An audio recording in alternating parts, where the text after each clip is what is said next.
Hey everyone, welcome back to your learning journey. Now this is the part 2 of this machine learning deployment. Now in the last video, we have actually built the model and saved the model in an external file, as well as we have saved the standard scaler. So we have just saved all those things in an external file, and the file that we have created is standardscaler.joblib and the final model.joblib. So these are the two files that we have created in our previous video. Now, if you have missed the first video, please check out the link in the description. Ensure that you go through that video and understand what exactly that we have done in the last video. So this video is the continuation of the previous part. So let's proceed ahead. Now in this part, so what we will be doing is we are going to build an Flask application, which is a Python Flask application. Now, Flask is a Python library which is used for creating the web application, and it's very simple to use, and that is what I'll be using it in this demonstration. Basically, the reason that I'm using this because most of you are aware of Python programming language, and it's very simple to use, and using this you can create a front end and you can also write the logic inside the Python programming language itself. So here, as part of this app building, I have created a file that's called as app.py file. Now in this app.py file, so I have actually mentioned about how exactly it should work. So from Flask library, I'm going to import Flask, JSONify, request, and so on. And I'm importing my NumPy library, Pandas library, scikit-learn library, and from that scikit-learn, I'm going to import the joblib. Okay, and I'm importing the Flask. Now, first thing that we do is here inside this Flask application, I've created an object which is a Flask object and I'm calling it as app. And once I create that application object, the main crux, that is the core part which is responsible for generating the prediction, is my standard scaler and the classifier. So I'm loading both of those things with the help of this joblib.load function. Now with the help of this joblib.load function, I just have to mention where exactly the file is present. In our scenario, the file is present over here in the same folder where the app.py is present. Hence, I'm just mentioning my file name. Okay, that's what I'm doing. Now, once that is done, so next thing that I'm going to do is I'm going to mention how does the app should work. Now, in the home page, I'm going to render the template from the index.html file. So at the start, I'm going to provide an index.html file. If I show you this index.html file, the best way to show you this is with the help of visualizing it. I'll just double click this index.html file so that you can understand. See, if I double click this index.html file, this is how my front end HTML page would look like. It says machine learning model deployment demo, and it also gives me an command that says as enter your input of machine learning model separated by spaces. So whatever the inputs that this model is expecting, it is expecting where the values are separated by spaces. And once I've mentioned it, and if I click on the submit button, then the model will be executed and I'm going to generate the prediction. So let's see how it is going to work. So if I come back to this code, see, I have written /predict.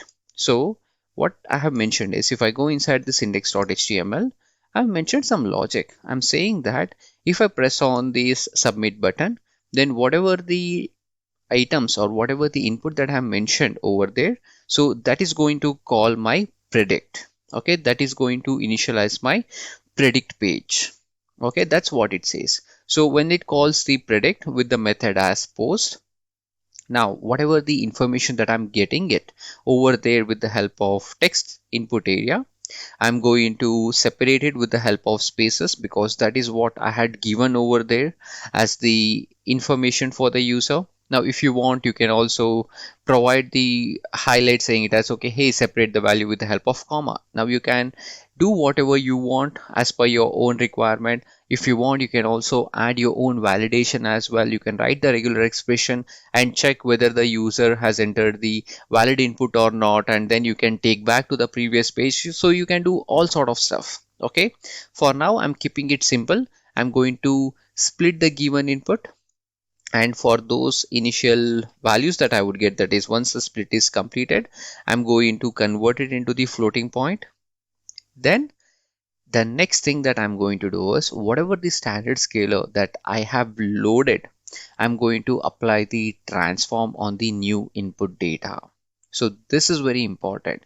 We have to first apply the transformation. On that transform data, we will generate the prediction. So scalar.transform user input, and then we are going to generate the prediction. Now, if the prediction is 0, that means if the class is 0, then I'm sending the prediction as Setosa. And if the prediction is 1, then I'm setting the value of prediction of versicolor, else it is virginica. Now, once this is done, I'm going to render the template, that is predict.html file. And for this predict.html file, I'm also going to send the value of prediction is whatever the output that I got earlier, I'm going to send it over here. Now, if you look into this predict.html file, so this is very interesting team. Here in this predict.html file, I have written a condition. Based on the prediction value, I'm going to display whether it is Setosa or whether it is versicolor or a virginica. Now, depending on that class, I'm going to display the exact image which we have got it from the Wikipedia page. So that's a very simple application that we have built, guys. So using the machine learning model and the data transformation object that we have created in our Jupyter notebook, we have used those files and we are going to deploy it. Now that's what we have done. Now let's see how does this file would look like. That is, how does this overall Flask application would look like. I'm going to launch the terminal. So first thing that I'm going to do is I'm going to create a new environment, and I'm going to say conda create hyphen hyphen name, and I'll mention my name as ml deploy hyphen demo, and I'm going to specify the Python version as 3.9. That's the version that I'm going to use right now. I'll press on Y, and this is going to load the necessary packages. And once it's loaded, the next thing that I'm going to do is I'm going to install all the packages that is mentioned in this requirements.txt file. So before I install it, first I have to activate the new environment. So conda activate ml deploy hyphen demo. Now once it is activated, so I'll just go ahead and read that file, pip install -r requirements.txt. So this will take some time in order to complete the necessary installation. Now once it's done, we will be good to get started. So by the time it loads, let's review the various packages that are required. We would require Certify, Click, Flask, Jinja, Joblib, NumPy, Panda, scikit-learn. So these are the various packages that has been listed down. Ensure that you install it and ensure that you have all the packages installed in order to avoid the issues whenever you are running the code. So in my scenario, the installation is complete. So what I'll do, the next thing is I'm just going to run the Flask application. I'll say Flask app run. So this is going to run my Flask application. Okay, so currently we are getting an error which says final model.model file is not present. Okay, let's fix it. So currently my model name is final model.joblib. Okay, that's the issue. So final model.joblib and standard scalar.joblib. Okay, now let me re-execute. So now we can see that there is an error from sklearn. We are getting an error. It looks like it's from the old version. I'm just going to remove it. Okay, I'm just going to re-execute the same. Okay, so this time we are getting a different error. So let me just fix it. Okay, I'm in the official documentation page of Flask. So it says if I want to run the application, it says Flask -hyphen app hello run. This is the expectation. So let me just do that. So in the same way, I'll say Flask -hyphen app. My Python script name is app itself, and I'll mention it as run. Okay, now it is running on the server 127.0.0.1:5000. I'll just copy that link and I'll paste it over here. See, it is taking me to my HTML page.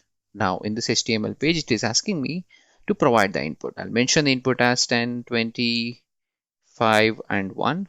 Okay, these are the inputs that I would mention, and remember to separate your inputs with the help of spaces. Now once that is done, I'll click on the submit button. Once I click on the submit button, my machine learning model is generating the prediction, and here in this scenario the prediction is Setosa. So what we were able to do is we were able to implement the second part, that is how we can deploy the machine learning model as a Flask application. So this is an important part. Now this is fine. We were able to move from the Jupyter notebook to a Flask application where I have a front end, and in the back end I have got the machine learning model and the users are able to see the output. Now the question is, how can you open my application? That means how can the outside world can open this machine learning application? Now that is a very interesting part, and we will look into that aspect in the next video, that is in the part 3. I hope you guys have learned some new thing in today's session. If you like it, so please feel free to share it with your friends, and if you want to share any feedback to me, feel free to connect with me on LinkedIn, and I look forward to seeing you in the next part where we will learn to deploy this machine learning model over the cloud. So I'll see you next time.